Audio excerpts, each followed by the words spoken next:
Well, according to Oxford Economics, US consumer credit rose by $7.2 billion in May. That's an increase of 6.2% year over year, the smallest gain since January of 2022.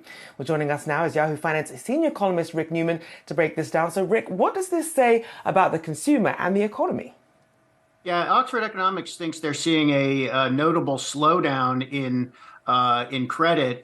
So let's break this down into two different things. What they call non-revolving credit, think car loans, that actually dropped from April to May. That's the first time that has fallen since April 2020.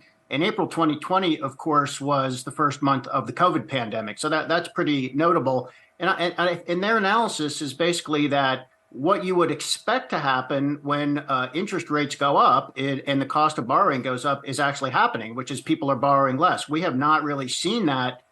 We have not really seen a credit pullback since the Fed has been raising interest rates of this nature. So they're saying finally we're seeing it. The other thing that is a bit surprising here is that credit card borrowing actually went up by a little bit more than expected, and they think that's because more people have to put stuff on their put essentials on their credit cards. So I think the bottom line here is this is some starter evidence that a consumer slowdown is coming and that higher interest rates are beginning to crimp consumer spending, which is what the Federal Reserve wants to happen. And you have to wonder when we're going to start seeing that showing up more and more deeply in some of these earnings reports. Do we have any inkling of how that might start playing out?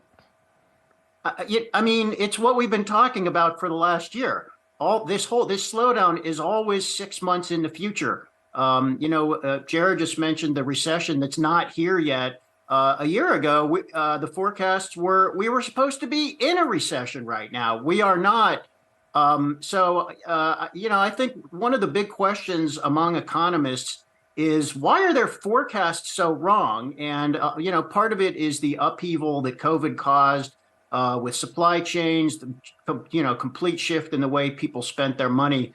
This also might just be a lag in the forecasting model. So all these predictions of a recession now slipping to the end of 2023 or the beginning of 2024, maybe the prediction is right, but the timing is just wrong. I mean, we are going to have a recession at some point in the future.